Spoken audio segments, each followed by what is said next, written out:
Good evening, everyone. My name is Shannon Bowman-Sarkeesian. I'm your new outreach librarian here at Turner Food Library. I am so happy to see everyone here, and it is such an honor and a privilege for me to introduce Caroline Kautisire, local author, educator, theater enthusiast, up-and-coming writer. She has such a long list of accomplishments that I am not going to list them all because I want to move on so that she is here for you and you are here for her. Thank you so much. Thank you so much for that awesome introduction, and thank you everybody for being here with me today. My name is Caroline Kautisire, and it is such a pleasure. I'd like to thank Turner Free Library for giving me this opportunity to share information about my book and to have you guys listen in, and I hope that you enjoy this. Okay, so my book is titled What Kind of Girl? And this is the cover of it. Yes, that is me, looking all youthful, and I'll say one thing you need to know about the cover is when I was creating it, I wanted this picture of myself looking very fierce, like this African queen, sort of. And so what I did was I went into a room and I took a 5-second video of myself. And then as I was looking through the 5 seconds, I did a little quick screenshot of it. And that was the picture that came out. And it became the cover of my book. So nobody took a picture of me. It was all me, just sitting in a room trying to find this amazing moment. And so hopefully I did very well. And on my neck, you see the necklace of Africa. I'm always wearing it because I'm always remembering where home is. Okay, so where am I from? I'm from Malawi, Africa. It is southeast of Africa. It's neighboring Mozambique, Tanzania, Zambia, right around that area. And I've lived in Malawi for 17 years, and I've also lived in the United States for 17 years. Ironically, I moved here when I was 17 years old, so I don't know what's going on with the number 17. But yes, Malawi and America are equally home to me, and it's just a pleasure to be here with everybody and to share my story. This is the Kautsire family. This is my mom, that's my father, that's me sitting on the sofa, and my two brothers, Charles and Trevor. These are very prominent figures in my book, and one could say that they're kind of like my moral compass when I'm thinking about what is wrong and what is right. A lot of the stories that I share, the mischief that I cause in this book, they're kind of there, making sure that I'm well cultured and that I'm learning things about Malawi. This is actually a photo that was taken right here in Boston. My brother was getting married, and that's my dad, and that's my mom as well. That is in Boston. So this picture was taken in Malawi, whilst the two photos on the side that you're seeing were taken right here in Boston. Okay, one interesting fact about me is that I started high school at 9 years old. I went to a boarding school. And it's called Kamuzu Academy. And as you can see, it's very beautiful. There's a whole chapter on it. So a lot of the events that happen in my book take place at this school. How would I describe it? It's like Harry Potter's Hogwarts, but without the magic, right? So something like that. And it was a British style, prep school where we were learning 15 different subjects, including Latin, Greek, and French, and language was something that I was very passionate about. But the one thing that I struggled with was actually English.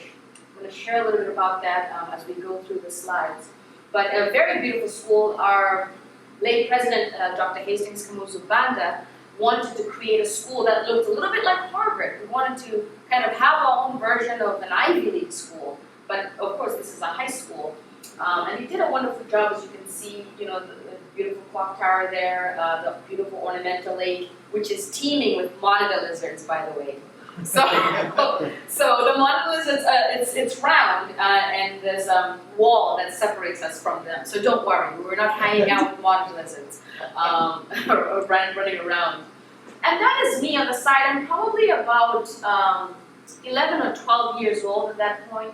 I'm wearing green and gold, which were the colors for the school. I had just ran like so many different races, and I was extremely exhausted and trying to give a goofy look. But that was me. And that picture is very important to me because the story that I write, What Kind of Girl, I'm talking about that girl.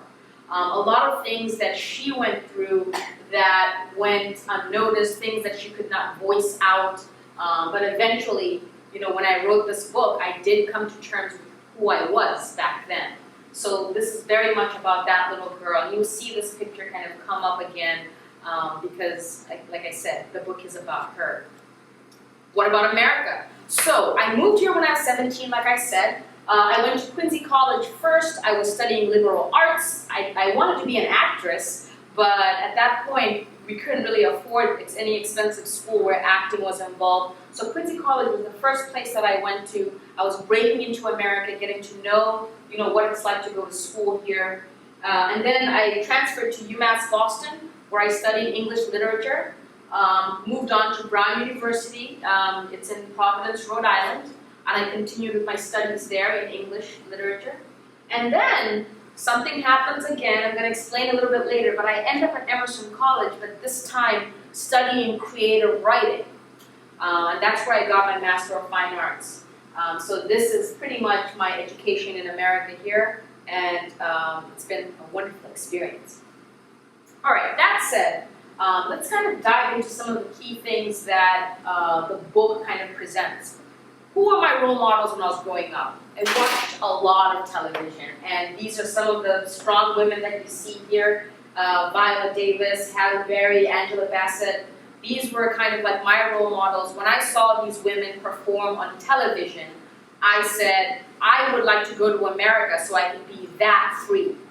A lot of women in Malawi were expected to be very passive and very coy and not really speak our minds. So whenever I watched television and I saw these women, you know, speak out and be very assertive, I wanted to do the same thing. My very first chapter talks about that as well. I kind of have a few phrases and mannerisms, African American mannerisms that I do a lot, and I was kind of emulating that.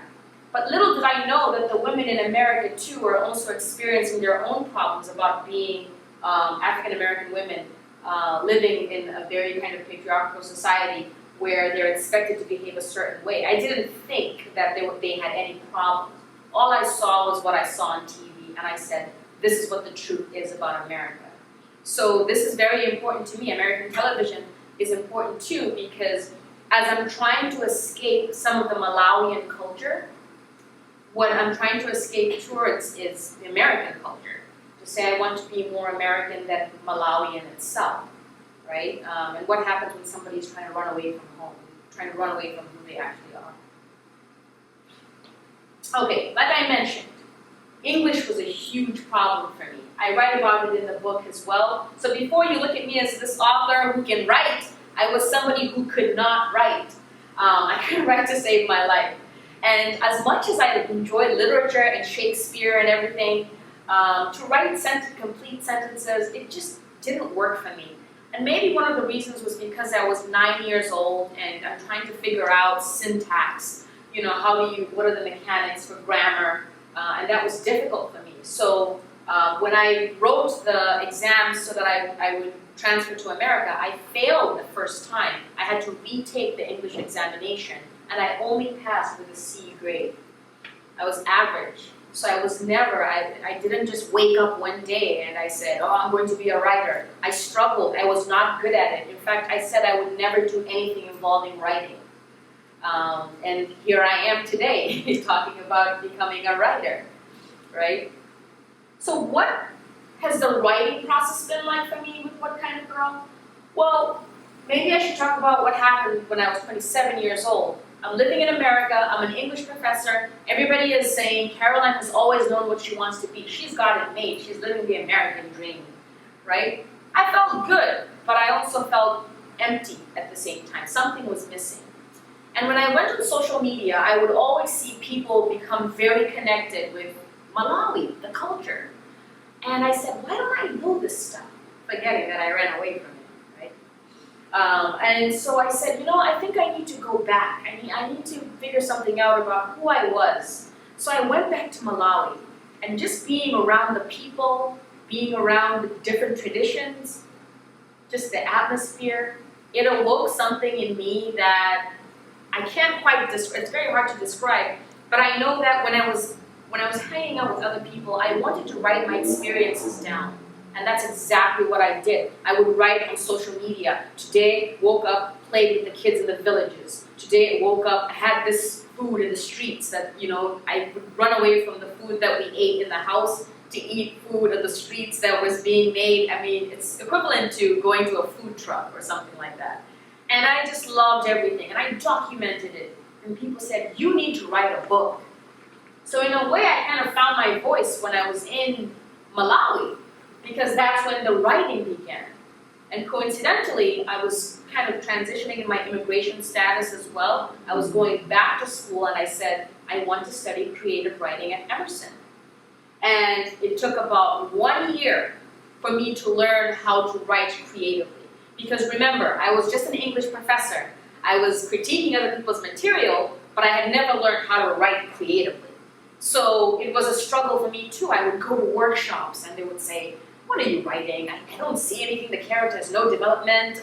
I'm not even understanding the space that we're in. What's going on with your writing? So it was difficult. It didn't just happen overnight. So I would write and rewrite and write and rewrite. And what you're seeing right now, What Kind of Girl, is the result of me struggling to write my story in the most vivid way possible. And that took about 1 year. What happened after that 1 year? Well, I was looking for agents. I was looking for different publishing companies that would publish me without having an agent. And Austin Macaulay Publishers took me on. And yes, in July of 2020, so it's been the anniversary of my book. 1 year anniversary of my book. We published it in July of 2020. So that's pretty much the writing process. A question that I get very often, who has influenced your writing? And I would say 4 people are key to my writing style. Toni Morrison fell in love with her book, Sula, because that kind of showed me how to develop a character. I know my story is nonfiction, but I still look at myself as a character that still needs to be vivid for other people and believable in the events that happened to me when I was young. I can't just write for myself. So I think Toni Morrison helped me in terms of developing, sharing information about who I was so that I really do come to life for people. Maya Angelou as well, very good with sentence construction. The sentences are rich. You read every sentence and something happens to your mind. It's like her sentences are doing somersaults or something like that in your mind. So I tried to kind of load up my sentences and also create clean, crisp sentences because I was following Maya Angelou. These last 2 are African writers. Chimamanda Ngozi Adichie is a Nigerian writer, and when I read her book, Purple Hibiscus, I was so amazed by how she uses figurative language. So metaphors and similes. It's as if I was in Nigeria when I read her work. And I said, how am I going to make people feel like they're in Malawi?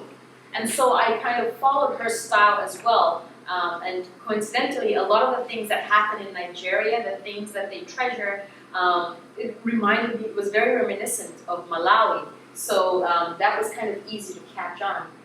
The last one is my very favorite, but also my role model, Trevor Noah. I read his book, Born a Crime.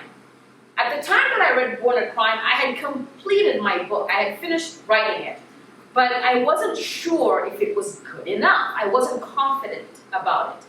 And I said, okay, how am I going to do this? So I read Born a Crime, and I said, look at his style. Look at how he begins. Look at how charming he is, and his voice comes out. If you've ever watched Trevor Noah, he's a comedian. So he's very funny, and it's almost as though he's standing there narrating this book to you.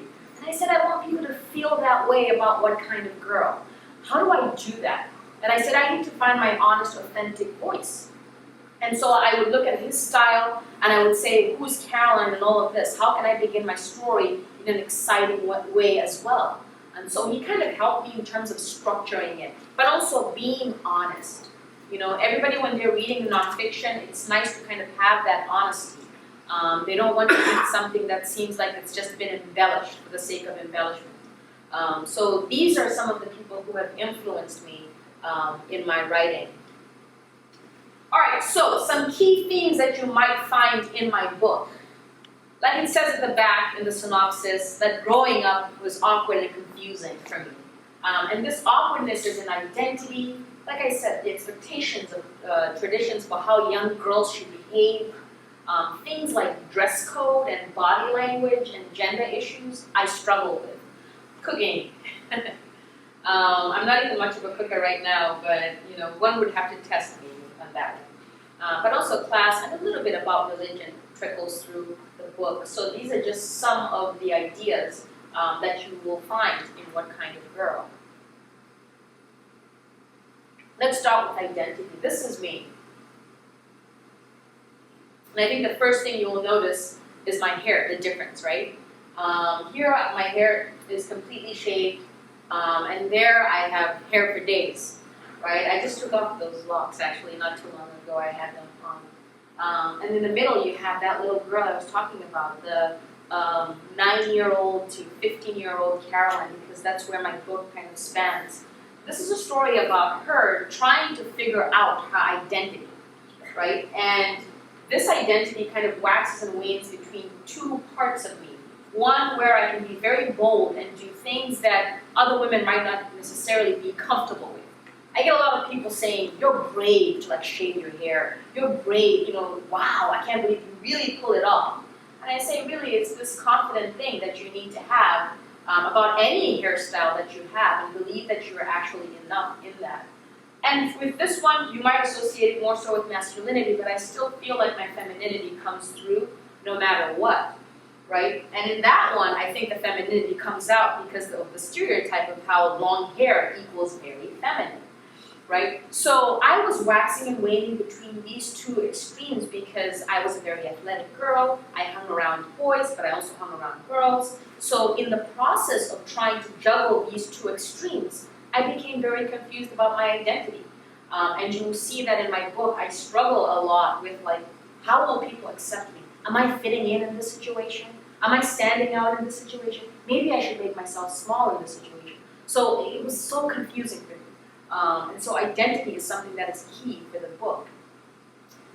In terms of expectations, let me ask a question. Out of these 3 photos, what do you see me doing the most? Like, what's the common denominator between all of these? Lifting your hands. Lifting, making myself, taking up space. I'm trying to make myself big. That is Caroline. She wants to spread her arms and take up space. And in Malawi, they're telling you girls need to make themselves small. Don't take up too much space. That's what men do, not you. So I was the opposite, and I didn't fit in for that reason, you know. So I kind of put these together because this is like moments where my personality is coming out. You know, the fierceness of I am an activist too. The fierceness of trying to assert myself and be seen, as opposed to disappearing in plain sight. You know, this is what my book deals with. Dress code. I talk about one particular fabric called echitenje. Echitenje is this African wrap that you can wear around your waist. You can put it in your head if you want. You can even use it as a sling to carry a baby on your back if you want, right? And this is usually worn as a sign of respect in my country. If you wear it around your waist, maybe when you're cooking, cleaning, the kitchen, and everything like that. But today, people have started to turn it into beautiful dresses and skirts and head wraps. I mean, look at this. Right? That would kind of go with these intricate patterns, usually very colorful. I hated this. I didn't want anything to do with it. And part of the reason was because I was tiny. So when I wore it to Tenje, it would wrap around me and I would look really funny. And I didn't want to express to people that the reason is because I am tiny. I just said, I do not like this, right? And so I didn't like it at all. But what has happened is the older Caroline, this is me in Boston, I turned it into like a little blouse. And I want to celebrate my culture all the time, so that has changed. What you see on my head is actually a crown. My parents brought that when my brother was getting married.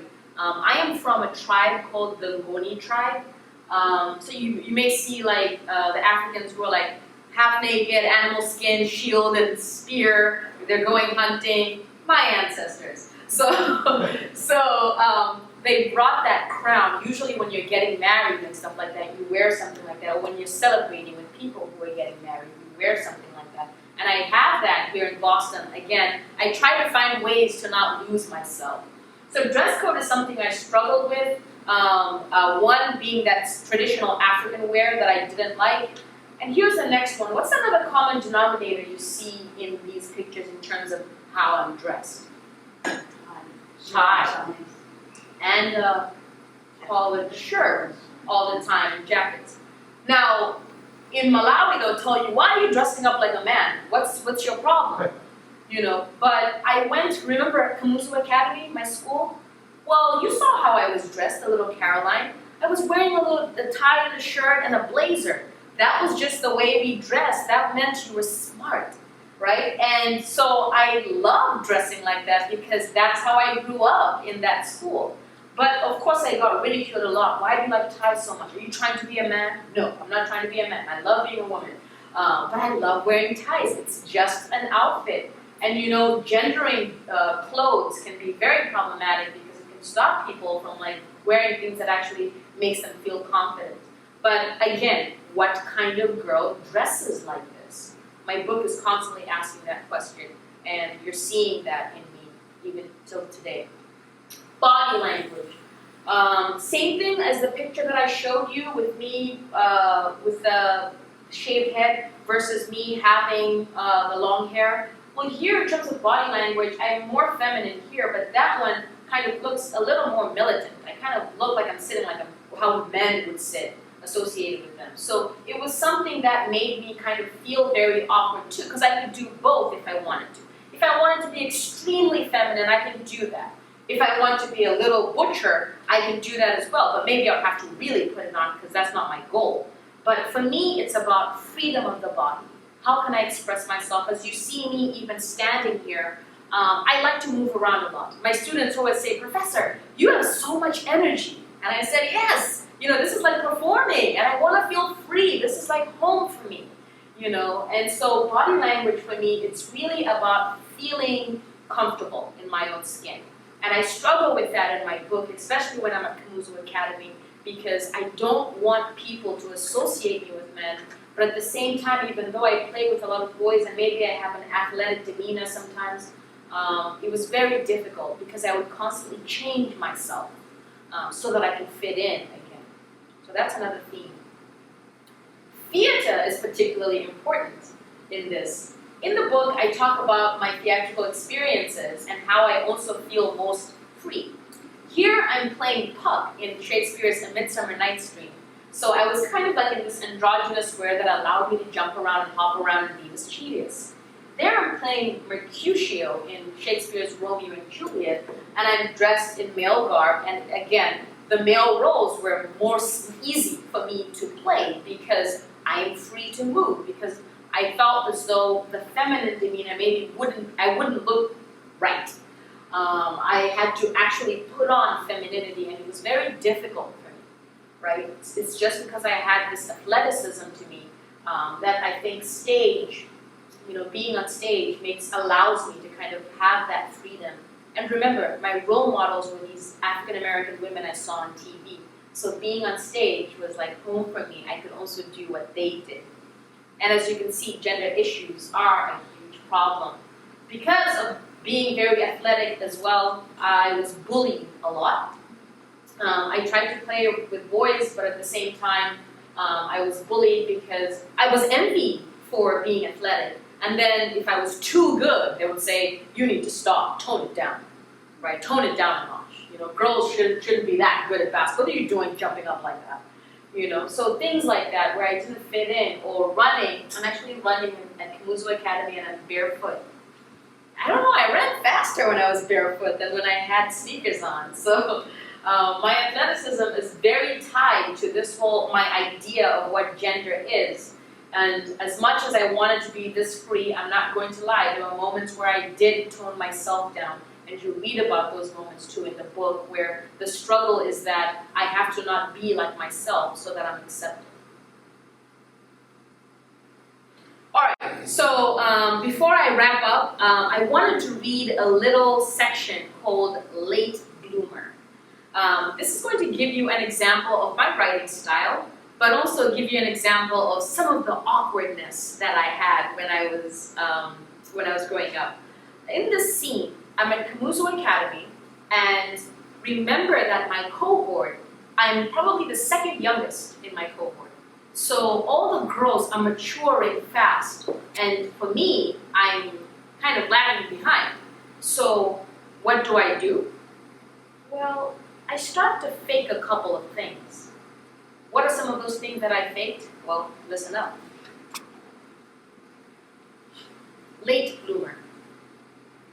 I wasn't the kind of girl who stuffed socks in a bra to pretend I had breasts. But I was the kind of girl who faked shaving my legs as though I had hair.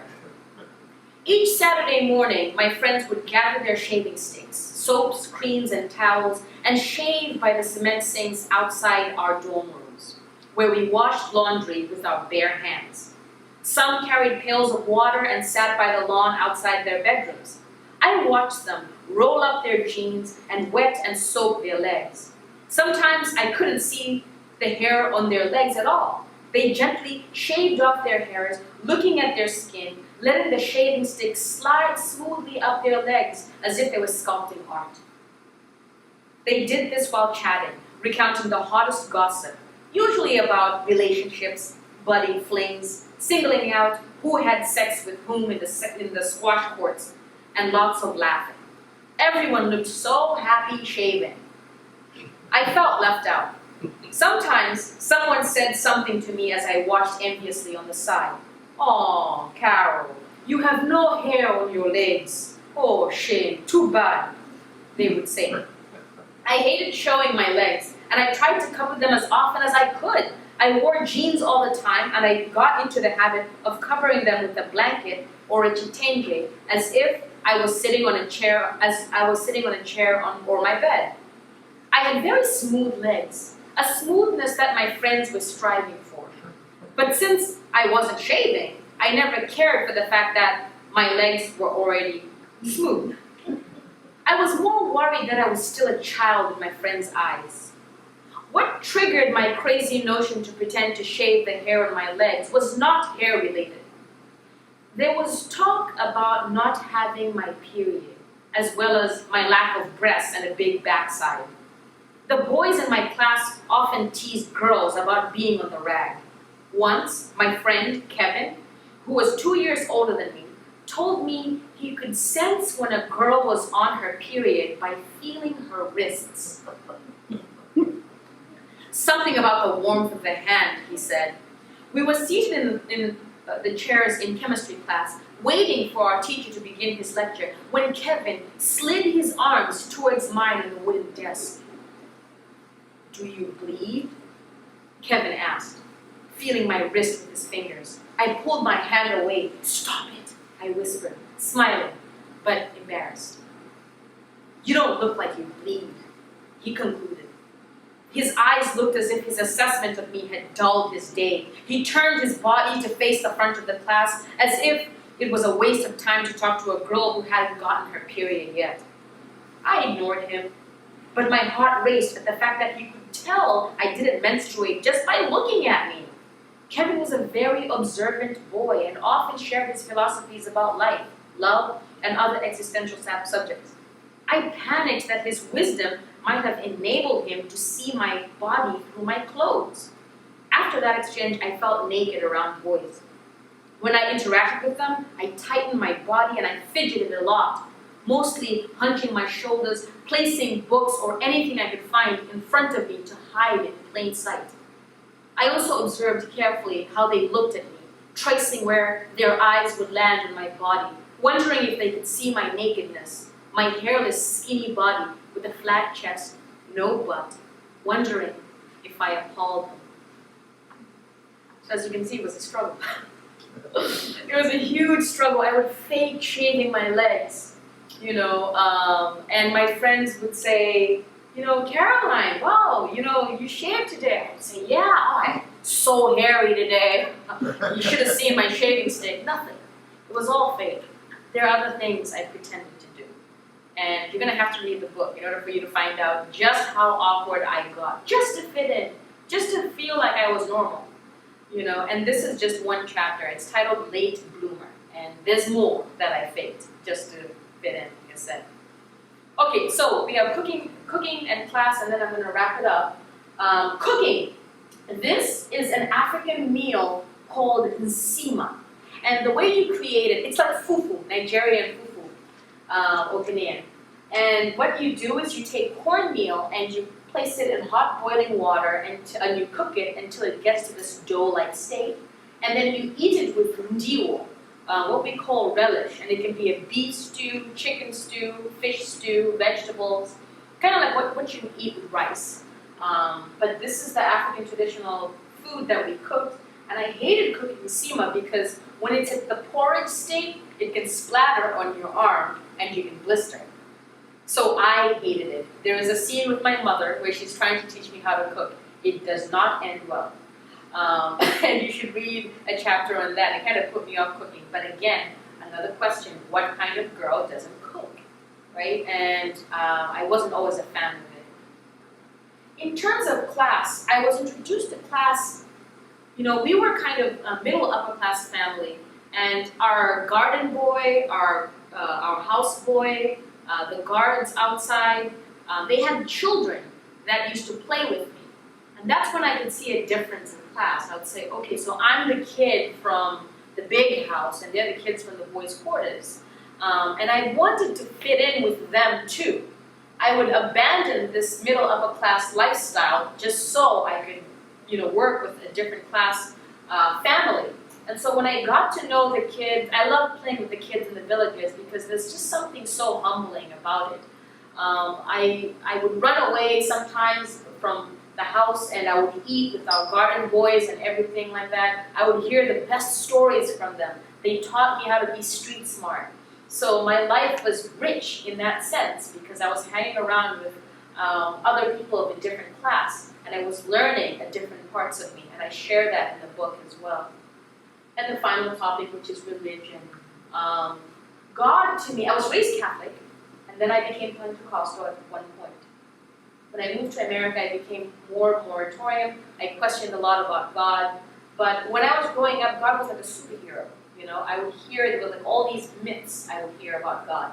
And I wanted to get to know who God was at a deeper level. But in this book, I'm too young to fully understand what God is. But I still call upon God throughout the book. That's definitely something that I still grapple with until today. Yes, I'm still Pentecostal, I am Christian, and it's been a long road, but it's something that I've trickled through this book, where you will read more about it in another book that I have written, because it is coming out soon. So I'm going to go back to this to wrap it up, this picture. What kind of girl am I? Well, I'm more than one kind of girl, as you can see. I'm very versatile. I'm very flexible in my ways of how to define my identity. I'm constantly carving new versions of myself, constantly finding out new things about myself, and I'm not afraid to do it anymore. It has just become who I am in search of this, and I'm a lifelong learner of my own identity. So that little girl, I gave her a voice, and that the books that I'm going to be writing in the future that are nonfiction will be a continuation of who that girl has become. The media coverage has been great. I've been on Chronicle, I've been on CBS Boston, the Boston Globe, Patriot Ledger, and a lot of newspapers in Malawi. I mean, Malawi needs to stop at this point because it's a lot, like every single tiny thing I do, they want to write about it, and I'm all the way in Boston. But it's nice to see that they support their people.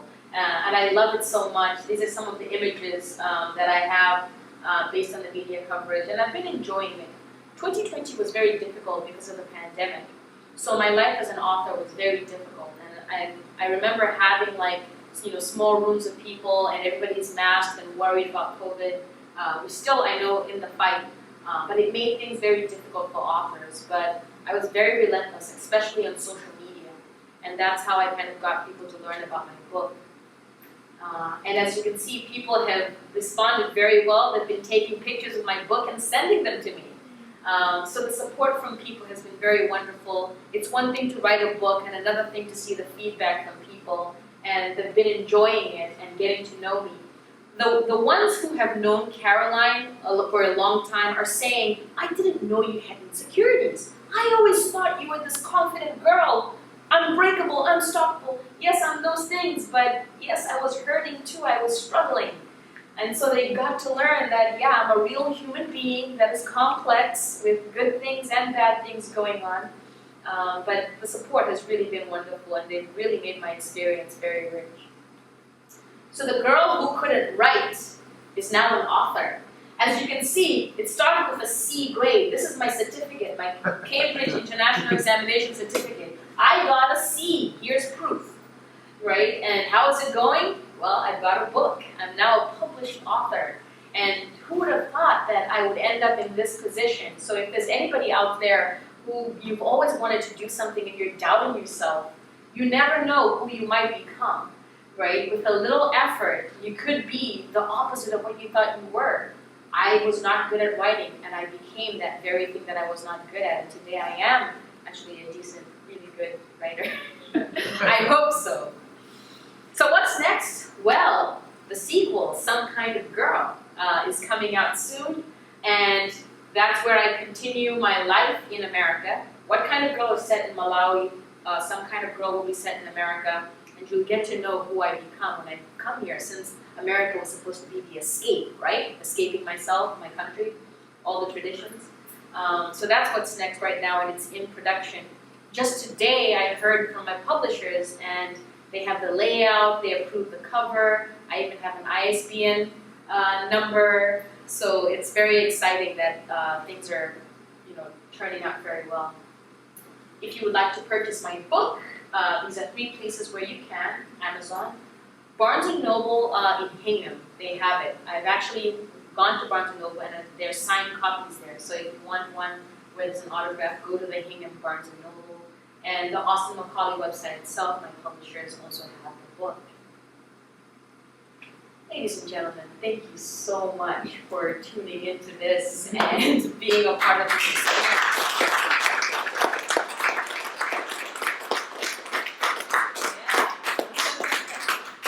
It's very nice to give a voice to that little girl. But without further ado, are there any questions that you have? Just in the back and then. So what inspired you to actually write the book? Okay, so one of the things is, I don't know if you were here when I was talking about age 27, something was missing in my life. I felt like I was not in tune with my own culture, and even though I ran away from it at first, I was very envious of other people feeling connected to it. I was seeing this on social media a lot, right?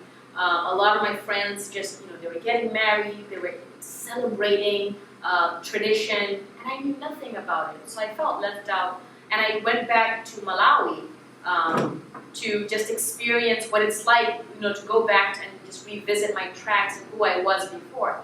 And just being around the people and being around the traditions, I started documenting my experiences in Africa, and people started saying, you need to write a book. But that's how my voice came out. It was the experience of being welcomed back home. But also there were some people who alienated me. They said, you're not Malawian anymore. You've been too Americanized. You don't belong here. And I come here and they tell me, oh, you're African. You don't belong here. So it's like you go to both places. These are diaspora issues. You go to both places and everybody's telling you, you don't really belong here. You belong somewhere else. So yes, I wanted to come to terms with who I was. I wanted to figure that out. If I was going to become somebody else, I do believe that you need to go back to your roots and figure out who you were first in order for you to become something else and understand that journey. So it was that. I also wanted people to have different stories about Africa. You know, it's one thing to have stories about like, you know, very intense tragedies that happen in Africa, you know, hunger and disease and wars and all sorts of things. These are important stories. But I also just wanted to have a story like Fresh Prince of Bel-Air, but it's an African family, you know? Just these things that other people can relate to, that are not necessarily wars and very heavy on the subject matter, but a simple thing like identity and how a child begins to figure out who they are in space. I hope that answers your question. Yes. Well, I've been to Africa 3 times, not Malawi, but Tanzania to visit a college classmate many years later, so we really met her family, saw where she works, traveled all around, you know, so I Yeah. got some understanding of that. Then one of my sons was a Fulbright exchange teacher in South Africa, so we went to visit him and again saw that culture, and then went to Swaziland, Eswatini, I guess it is, it's a little Yeah. side trip. But your family seems, as you've said, somewhat privileged, and I'm just wondering, how did they all moved here? When you were 17, it was because your whole family moved here? No, I moved here by myself. Oh, I was 17 and by myself. I had 2 brothers that were already living here, so there was somebody on the American side. So at least, I had someone, as opposed to starting from scratch all by myself. But I'm getting that you're asking the question like how they've taken this book, how they've received it, or Well, that too. But just I was curious. I thought perhaps your whole family that my moved whole here. family moved What was here. the reason for that? But all right, what was the reason for your brothers moving and you moving? Oh, okay, yeah. So the primary reason was education, and Boston has a lot of wonderful schools, and so this was the target. We did have family friends that had their children move here, and in Malawi, that's one of the things. Like when you know of a family that has done something, and your family friends, you try to network and connect with them too. So there was another family that was already here, and my brothers, when they arrived, they were shown the ropes by those people, and then it trickled down to me. And in terms of how they've received this book, as you can see, 9 years old, I was sent away to boarding school. Not as a bad thing, right? They love me. They love me. Not as a bad thing. It was actually a good thing. I went to the best school in Malawi, so that was like a very exciting thing. At 9 years old, I was away. At 17 years old, I came to America. I didn't really spend a lot of time with my family, so we didn't really know each other. Yes, they knew a little bit about me, but this was probably their debut to who I was, because I was always away. And I would only come home for a few weeks for vacation. So this book has really broken the ice in terms of us getting to know each other, the questions we should have asked each other a long time ago, things that they were saying. I can't believe you were aware that this is what was going on. Like your awareness as a child. Never underestimate children and what they're taking in. For me, it started all the way when I was 5 years old. I knew what was going on. And so when they hear at 6 years old, there's this one chapter where 50 thieves broke into our house. And I saved my family, but I'm not going to tell you how. You have to read the book. But they can't believe that I was that aware of what was going on, and that I was feeling those feelings and the trauma. We never sat down to really talk about what that did. And I think maybe I'm starting a conversation too for other families in Malawi, where I'm saying we do get people breaking into homes, or traumatizing things happen in Africa. But we don't really talk about that mental health. How did this affect you? Are you okay? There isn't that checking in very often, as much as it would happen in America. In America, they would. You'd go into therapy, you'd do all sorts of things to help. I just feel like in Malawi, we can do better. And maybe that's a conversation starter that I put in there to say, are you just going to leave your child like this? I get it. My parents did everything they could to protect me afterwards, but we never had the conversation. And we do have it now, and they know how much it terrorizes me so much. So there's that. We're getting to know each other. It's great. Any other questions? Yes. I was going to say, I did finish reading the book, so I'm not gonna spoil anything. Oh, you're not gonna spoil. Else that I didn't read it, but I was gonna say you talk a lot about music, so I was wondering like what kind of music do you gravitate towards now? Now, very interesting. I'm very versatile in my music choices. I do like a lot of hip hop. I like movie soundtracks a lot. All the time, I'm listening to movie soundtracks. Hans Zimmer is like somebody that I love. Thomas Newman. But I also listen to like Janelle Monáe. Love it. Yes, Ryan, I see you. Ryan also likes Janelle Monáe.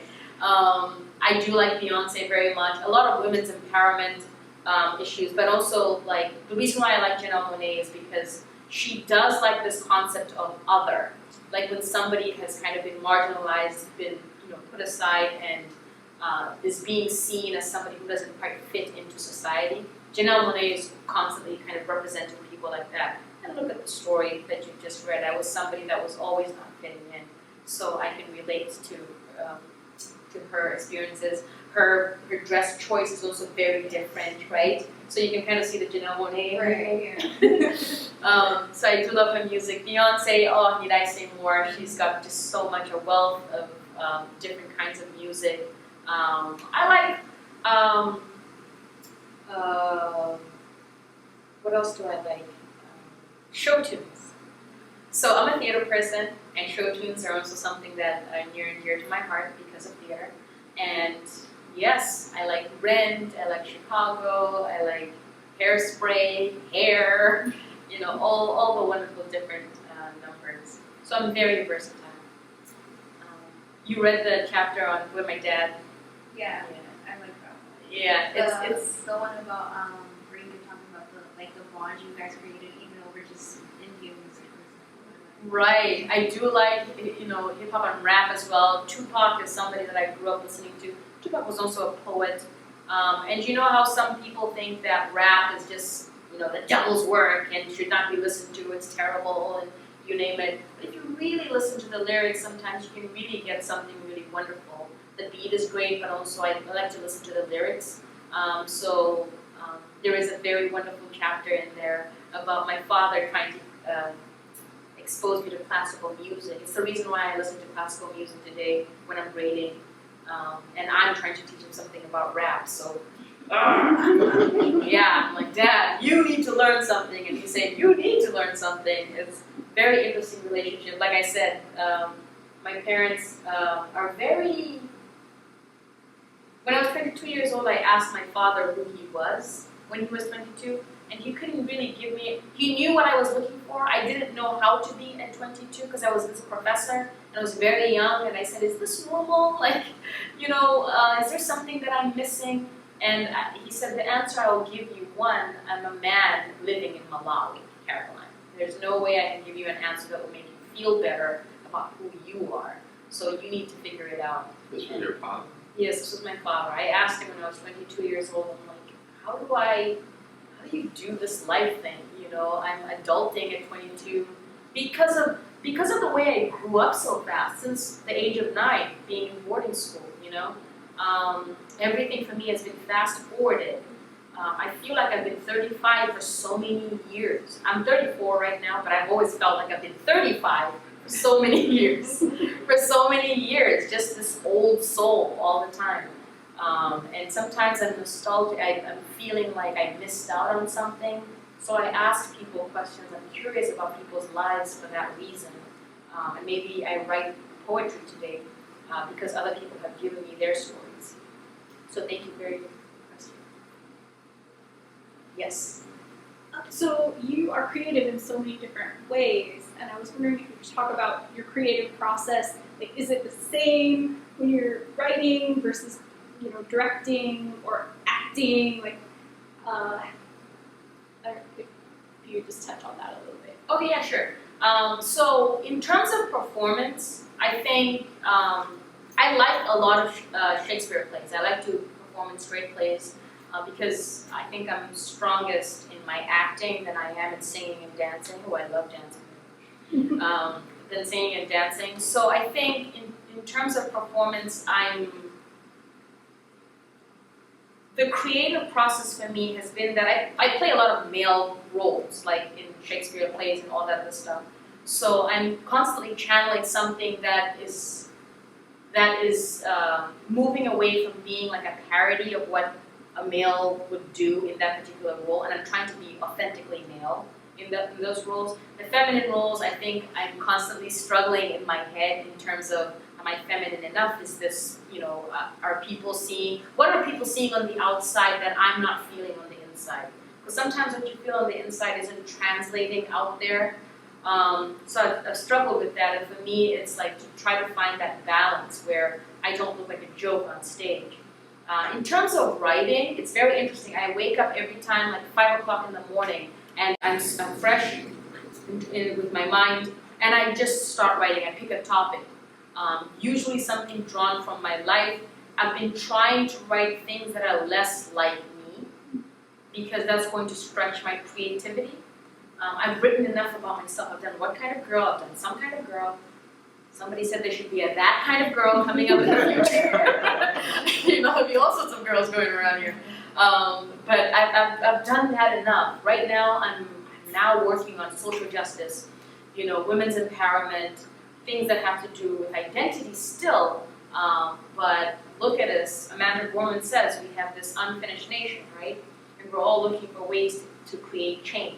So I want to use my poetry for that, and I help my students write their own poetry as well, and to find their voice in what kind of change do you want to see happen, and how do you put that into words. So I've been practicing to write things that are less like me and more like other people, and it's stretching my creativity. So that's performance and that's writing. What else do I do? There's so much creativity, but I hope that answers your question a little bit. They're very different. Usually we use the same technique when you run too. When I run, yes, I'm writing stories as I run. I just wrote a novel. One thing you should know about writers as well, if you ever see a writer looking out into space, they're working. Don't disturb them, okay? People ask me, what are you doing? Oh, I've just created a character, I'm in chapter 3. and then I wince a little bit. What did you do? I just killed him. I'm looking for ways to hide the evidence.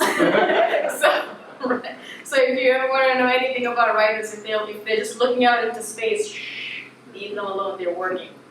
It's a very lonely job too, because nobody else will do it for you, right? Nobody else is going to do it for you. You're the one that's coming up with the content. So you have to make the time. Your friends will always say, oh, you're sitting at a desk. They'll say it in a very appealing way. You're sitting at a desk again, just like writing on that computer. You'll do it later, right? A writer has to say no. They have to have a discipline. And every single day, to write just a little bit. And I think that's why when I wake up at 4 o'clock, 5 o'clock in the morning, I just want to write just a little bit, even a poem.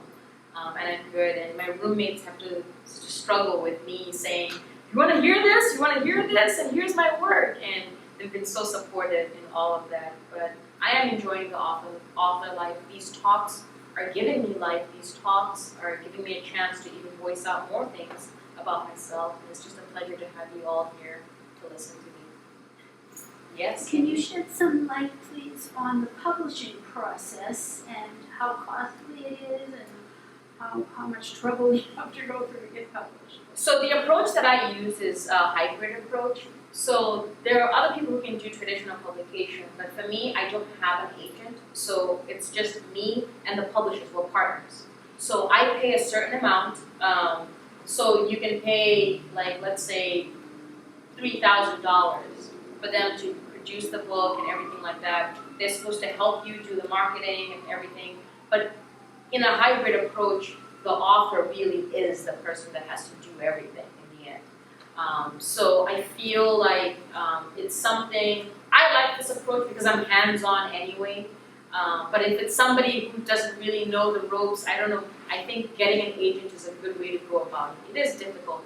You should put together a proposal first, and that proposal should have a clear description of what your book is about, other people who have published your work and how it is different, how your work is different from other people who are doing something similar. You should know clearly all the chapters of your book. So it's kind of like a 50-page, like a 10-page sort of proposal that you can put together. And you send this to agents, and they'll be interested in your story or not. If you get an agent, that's better, because a lot of publishing companies that are really good and well-known are looking for somebody who has an agent already. And maybe along the way, I will find an agent who will be easier for me. But for now, it's just me and Austin McCall, and we're like partners. I pay a certain amount, they do the work, and we both do the marketing together. So that's been my process, my hybrid process. So, no problem. Yes, how am I doing in time? We got like 5 minutes. I have like 5 minutes. All right. Any other Can I questions? ask, the girl in the book takes a lot of risks, Okay. right? And they're not, she starts out early, even when she's even a little kid. Why do you think you were that way? Was it nature or nurture? Some of both. A little of both. I think it's a little bit of both. You'll see that at the very beginning of the book, I try to describe that it's very much a nurture thing, because I don't have role models, and I'm always around adults, and I'm just listening in. And if the adults say jump, I say how high, So they're talking about things that other adults should be doing, and when I hear those things, I think, okay, so 6-year-old me should do the same thing, right? 8-year-old me should do the same thing. I'm trying my best not to give away certain things so that you can read it. But I think it was very much a nurture thing. The curiosity in me, though, put me in front of the TV and it awoke everything in me. And I said, how, I think as a child you look for power, ways to assert power, because you don't have it. There are other people taking care of you. So if you find ways that you can assert your own power, you do that a lot. It's kind of like when you tell a kid, don't touch this jar of cookie and all that other stuff, and they will find all these creative ways of how to get a cookie from that jar, right?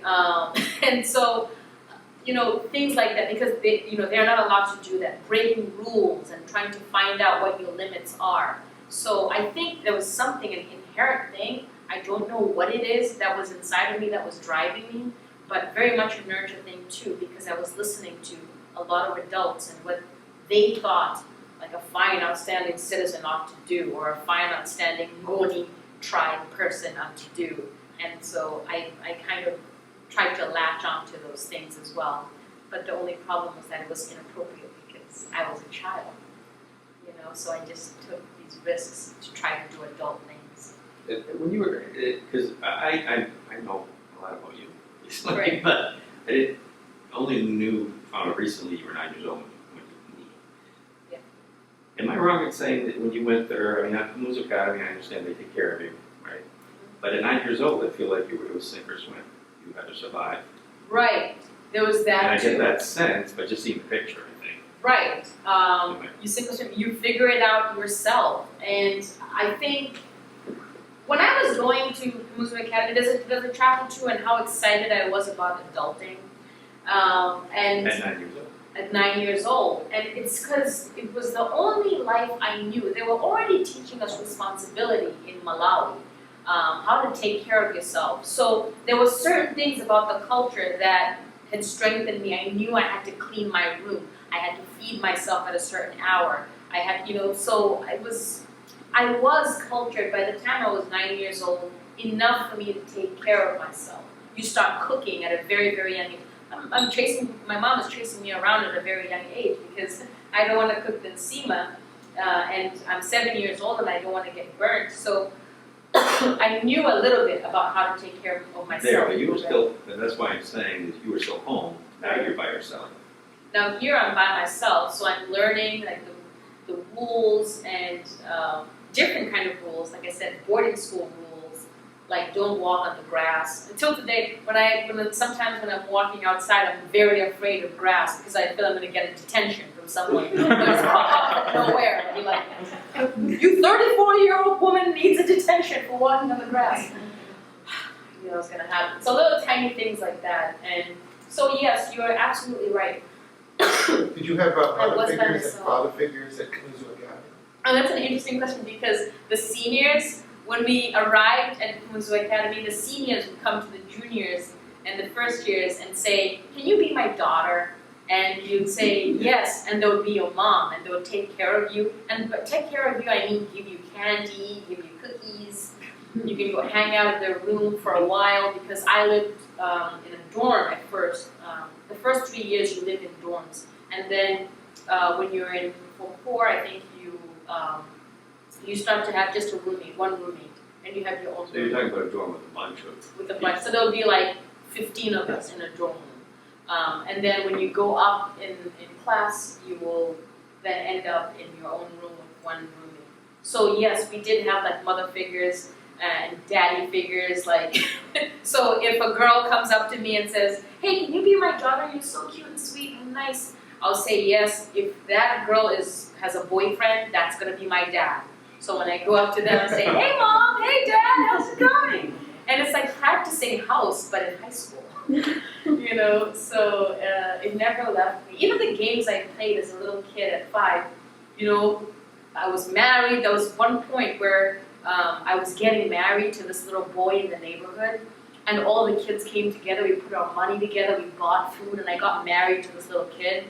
I don't remember who he was, but I just remember I was the I was the bride. So we would practice these things, you know. We practiced adulting at a very, very young age.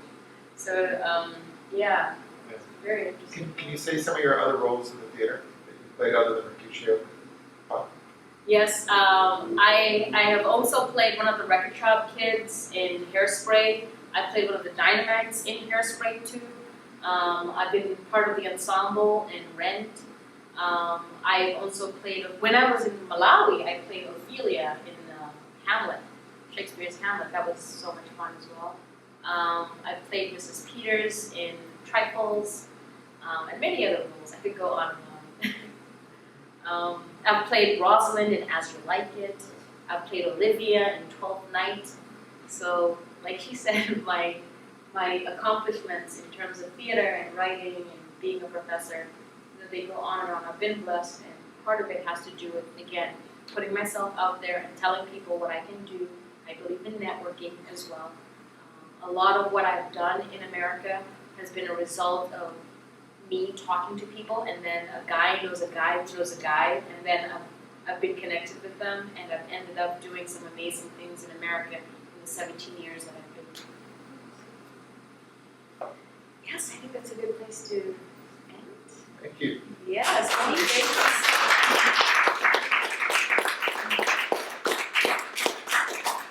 it's so nice to finally be in front of an audience. Because I've been doing these Zoom talks all this time, it's virtual. They're great, but it's just different in person. And so this is going to air tomorrow. Correct. It's going to air tomorrow on Random Community Television. So if you watch that, just go ahead and have a look.